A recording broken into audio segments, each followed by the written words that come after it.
بسم اللہ الرحمن الرحیم۔ السلام علیکم ویورز، میں ہوں سمینہ حنیف اور آپ دیکھ رہے ہیں لائف بائک ریئلٹیز۔ تو ویورز، آج میں جس ٹاپک کو ڈسکس کروں گی وہ ایک ہمارا ایسا سوشل ایشو ہے جو کہ شاید ہر گھر کا ایک مسئلہ بن چکا ہے، اور اس مسئلے کے پیچھے دیکھیں تو یہ شاید اس میں ہماری انوالومنٹ اپنی ہے اور اس کے رسپانسبل بھی ہم خود ہیں۔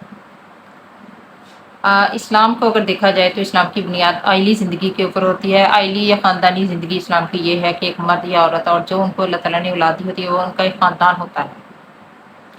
یہی آئلی زندگی اگر پراپر چل رہی ہو تو اسی سے ایک معاشرہ تشکیل پاتا ہے، اور یہی معاشرہ ایک اسلامی نظام کی بنیاد بنتا ہے۔ تو بیس آئلی زندگی کی کیا ہے؟ ایک مرد اور عورت، لڑکا اور لڑکی جو کہ نکاح کے بعد میاں بیوی کے رشتے سے منسلک ہوتے ہیں۔ تو آج کیا وجہ ہے کہ سب سے بڑا مسئلہ ہمارا جو بن چکا ہے وہ یہ ہے کہ ہماری بچوں، خاص طور پہ بچیوں کی شادیاں اتنی مشکل اور ناممکن کیوں ہو چکی ہیں؟ تو اگر ہم دیکھیں تو ویسٹ نے جو ایک اپنی تحریک چلائی تھی، خاص طور پہ اسلامک ملکوں کے لیے، ہمارے جیسے لوگوں کے لیے، ہمارے اسلامک سسٹم کے خلاف، کہ ہر عورت جو ہے وہ پڑھی لکھی ہونی چاہیے۔ پڑھے لکھے ہونے کا مقصد ان کا یہ تھا، جو انہوں نے ہمیں باور کرایا کہ عورت کے اندر اویئرنیس پیدا ہو۔ پھر پڑھے لکھنے کے بعد ہر عورت کو برسر روزگار ہونا چاہیے، اس بات کو بھی ہم نے مان لیا۔ اب آج اگر ہم دیکھیں تو وہ اپنے 1000% اپنے مقصد میں کامیاب ہو چکے ہیں۔ ان کا مقصد عورتوں کو اویئرنیس دینا یا برسر روزگار نہیں کرنا تھا، مقصد ان کا یہ تھا کہ خواتین اپنی آزادی اور اسی روزگار کے چکر میں ان کا ایک خاندانی نظام تباہ ہو جائے، جس میں کافی حد تک دیکھیں تو سچائی بھی ہے۔ وہ اس طرح کہ جب ہماری بچی چھوٹی ہوتی ہے تو اس کے ذہن میں یہ بات ڈالی جاتی ہے بار بار کہ ہماری بچی بڑی ہو کے یہ بنے گی وہ بنے گی، یہی چیز اس کے ذہن میں آتی ہے۔ میں ایجوکیشن کے بالکل خلاف نہیں ہوں، ایجوکیشن ہونی چاہیے، لیکن یہ ہے کہ ہمارا اس سے خاندانی نظام ڈسٹرب نہ ہو، اسلام کے خلاف چیزیں نہ جائیں۔ اب بچی جب میٹرک کر لیتی ہے تو اس کے بعد وہ تقریباً 16 17، کچھ بچیاں 18 کو بھی پہنچی ہوتی ہیں۔ اس کے بعد پھر کالج کی ان کی لائف شروع ہوتی ہے، پھر یونیورسٹی میں، اور جب بچیاں M A M S C کر لیتی ہیں تو ان کی ایج 23 تک پہنچ چکی ہوتی ہے۔ اب اس کے بعد اتنا جب انہوں نے پڑھا ہوتا ہے، ہر بچی ڈگری ہولڈر ہے، M A M S C, simple education تو M A M S C ہے آج کل جو اتنی کامن ہے، اور پھر بچیوں کو یہ ہوتا ہے، بچیوں کو بھی اور ان کے پیرنٹس کو بھی، کہ اتنی پڑھی لکھی ہیں، اتنا خرچہ کیا تو آپ پھر جاب کیوں نہ کریں؟ پھر وہ جاب کے چکر میں جو نکلتی ہیں گھروں سے، ہر بچی کے ہاتھ میں آپ ایک فائل دیکھیں گے، سی وی دیکھیں گے، گورنمنٹ سیکٹر میں بھی پرائیویٹ میں بھی، اور جس قدر ذلیل و خوار ہو رہی ہیں جاب کے لیے۔ جاب اچھی مل گئی تو ویل اینڈ گڈ، سارے مسئلے مسائل ختم۔ پھر کافی سالوں کے لیے ذہن سے نکل گیا کہ اس بچی کی شادی بھی کرنی تھی یا بچی کو بھی اس چیز کی طرف آئے۔ اس کے بعد اگر تو پرائیویٹ سیکٹر میں ملی ہے جاب، سیلری اچھی نہیں ہے یا جاب اچھی نہیں ہے، تو مزید اچھے کے چکر میں کبھی یہاں اپلائی کیا کبھی وہاں کیا۔ مثلاً عورت کا جس سرکل میں گھوم رہی ہے، اس کا مقصد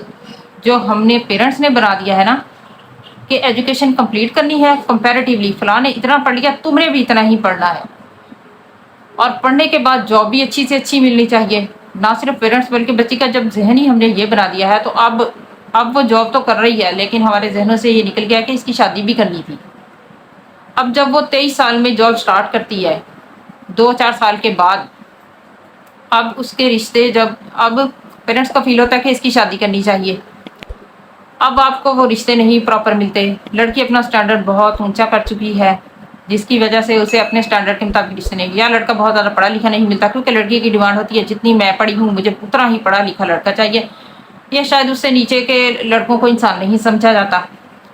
اور پھر یہ ہے کہ بہت امیر ہونا چاہیے۔ پھر ماشاءاللہ سے ہم اتنے سٹینڈرڈ اپنا ہائی کر چکے ہیں،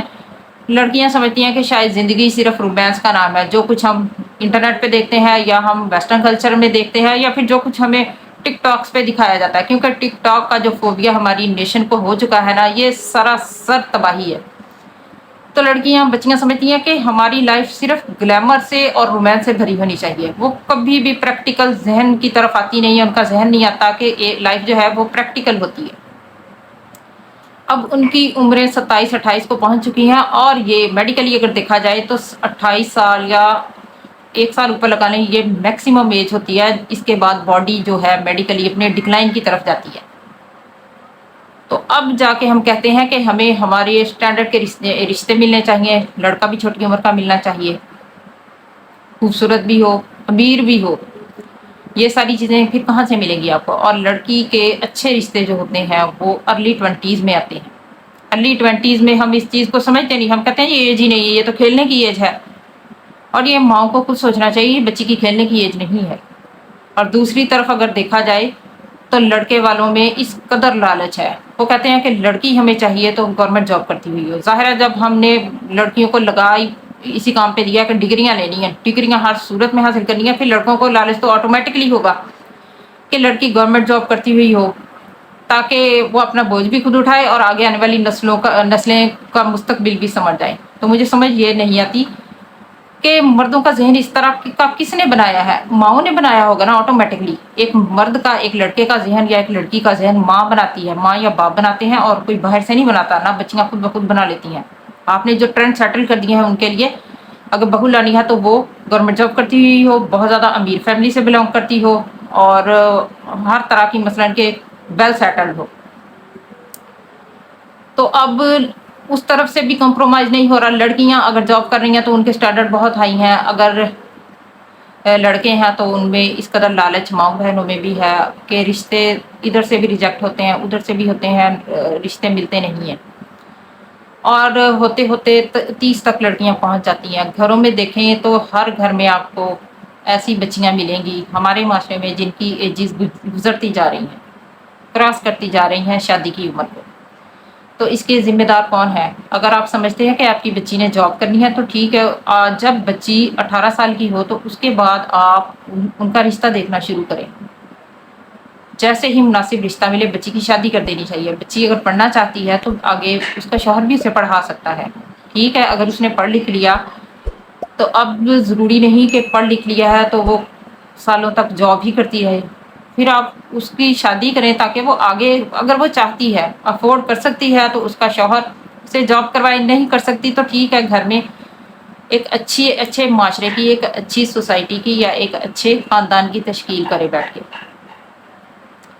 اب اس کے پیچھے ذہن سازی کس طرح ہوئی ہے؟ جو ویسٹ نے ہمارا ایک ذہن بنایا تھا نا، وہ اس میں کامیاب بھی ہوا ہے۔ اب جب لیٹ ایجز میں جا کے شادیاں ہوتی ہیں تو کمپرومائزز ہوتے ہیں، اور اگر کمپرومائزز نہیں ہوتے تو پھر گھر ٹوٹتے ہیں۔ ڈائیورسز آئے دن ڈائیورسز اسی لیے ہوتی ہیں کہ پھر لالچ کی بیس پہ رشتے ہوتے ہیں، جاب کی بیس پہ رشتے ہوتے ہیں، دولت کی بیس پہ ہوتے ہیں، اور ذہن آپس میں ملتے نہیں ہیں، اسٹیٹس آپس میں نہیں ملتے۔ اسٹیٹس کا آپس میں ملنا بھی بہت ضروری ہے، کیونکہ رسول اللہ صلی اللہ علیہ وسلم نے جو ہم پلہ رشتہ بتایا تھا اس میں یہ تھا کہ معاشرتی طور پہ بھی لڑکا یا لڑکی ہے وہ آپس میں ملتے ہیں، ان کا معاشرتی اسٹیٹس ملتا ہونا چاہیے۔ تو ظاہر اب جب لالچ پہ رشتے ہوتے ہیں، بعض اوقات عمروں کا تضاد ہو جاتا ہے، اسٹیٹس کا فرق ہوتا ہے، جس کی وجہ سے پھر رشتے نبھتے نہیں ہیں، اور لڑکی میں بھی بہت زیادہ ایگو ہوتی ہے، وہ کسی طرح بھی اب نہیں مانتی کہ وہ مثلا اگر میں ڈاؤن ہوں گی تو میری شکست ہوگی، مثلا کمپرومائز نہیں ہوتے۔ ایون کہ بعض اوقات بچے ہوتے ہیں چھوٹے بچے، اس کے بعد بھی سپریشن ہو جاتی ہیں، بچوں کی لائف ڈسٹرب ہوتی ہے، ڈسٹرب کیا ہوتی ہے، تباہ ہو جاتی ہے۔ لیکن دونوں طرف سے ذمہ دار ماں بھی ہوتی ہے اور باپ بھی ہوتے ہیں۔ تو میں یہاں میرا آپ سے یہ ریکویسٹ ہے کہ بچیوں کو پڑھائیں لکھائیں، لیکن یہ ہے کہ بچوں کی ایک ذہن سازی ٹین ایج سے سٹارٹ کریں، ٹھیک ہے، ان کو یہ سمجھائیں کہ حضرت محمد صلی اللہ علیہ وسلم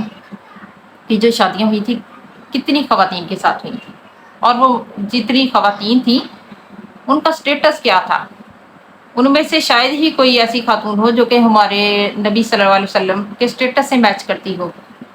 نہیں، لیکن ہمارے نبی پاک صلی اللہ علیہ وسلم نے ان کے ساتھ بہت اچھی زندگی گزاری، اتنی خواتین کے ساتھ، اس قدر اچھی مثال ہے۔ اور حضرت عائشہ جو کہ 9 سال کی عمر میں جن کی شادی ہوئی تھی، اور جب رسول اللہ صلی اللہ علیہ وسلم کی وفات ہوئی ہے تو اس وقت ان کی عمر 18 سال تھی، اور 18 سال کی جس کو ہم آج کہتے ہیں چھوٹی سی بچی ہے، یہ تو بالکل کھیلنے کی عمر ہے۔ 18 سال کی عمر میں جو خاتون بیوہ ہوئی ہے اماں عائشہ ہماری، ان کے بارے میں رسول اللہ صلی اللہ علیہ وسلم نے اپنی زندگی میں فرمایا تھا کہ آدھا علم عائشہ سے سیکھ لو۔ 18 سال کی عمر میں وہ خاتون جو کہ ہماری امت کی ماں ہے، اس کا پورے اسلام کی ایک شریعت پہ، قانون پہ، ہر قسم کے مسئلے مسائل پہ ان کا اتنا عبور تھا، تو کیا ہماری بچیاں 18 سال کی عمر میں ان کی شادیاں نہیں ہو سکتی؟ وہ اس لیے نہیں ہو سکتی کہ ہم نے ان کی تربیت نہیں کی، ان کے ذہن نہیں بنائے، ہم نے انہیں گلیمر کی طرف، کمپیریزن، مقابلہ بازی کی طرف لگا دیا ہے، تاکہ انہی چکروں میں پڑی رہیں، اور آگے جا کے جب وقت گزر جائے تو پھر نہ تو پراپر رشتے ہوتے ہیں، نہ پراپر خاندان بنتے ہیں، اور نہ صرف اس بچی کی زندگی تباہ ہوتی ہے بلکہ ان کے آگے آنے والے بچوں کے لیے بھی مسئلے مسائل ہوتے ہیں۔ ابھی بھی بہت سے ایسے فیملیز ہیں، خاندان ہیں، جن میں کہ ارلی 20s میں بچیوں کی شادیاں کر دی جاتی ہیں، اور میرے خیال میں وہ شادیاں جو ہوتی ہیں سب سے زیادہ پائیدار شادیاں ہوتی ہیں، کیونکہ وہ بچیاں کمپرومائز کرنا بھی جانتی ہیں، ہسبینڈ کی بات ماننا بھی جانتی ہیں، اور انہیں یہ بھی پتا ہوتا ہے کہ ان کے اندر تھوڑا یہ ہوتا ہے کہ لینینٹ ہوتی ہیں، تھوڑی اپنے ہسبینڈ کی اس کو سمجھتی ہیں کہ یہ ہمارے اوپر سربراہ ہیں، ان کی بات بھی مانتی ہیں، اس طرح ان کے گھروں میں ایک خوشحالی ہوتی ہے، خوشی ہوتی ہے۔ تو اس لیے ہمیں چاہیے کہ ہم اب اس چکر سے باہر نکلیں، اپنی بچیوں کے بارے میں سوچیں، بجائے اس کے کہ وہ اس ایج میں انٹر ہو جائیں جب ڈپریشن بہت زیادہ بڑھ جائے، اور ذہنی انتشار ماں باپ کے لیے بھی پریشانی کا باعث ہو، اور بچیوں کے لیے بھی۔ ہم بچیوں کو تعلیم اتنی دیں جتنی کہ ان کے لیے ضروری ہے، اگر وہ مزید تعلیم حاصل کرنا چاہتی ہیں تو شادی اس میں کوئی رکاوٹ نہیں ہوتی، شادی کے بعد بھی کر سکتی ہیں۔ بچیوں کے ٹائم پہ گھر بسائیں تاکہ اس میں ہمارا بھی فائدہ ہو اور ہماری بچیوں کا بھی، اور ایک آئلی نظام جو اس اسلام نے تشکیل دیا تھا وہ برقرار رہے۔ اللہ حافظ۔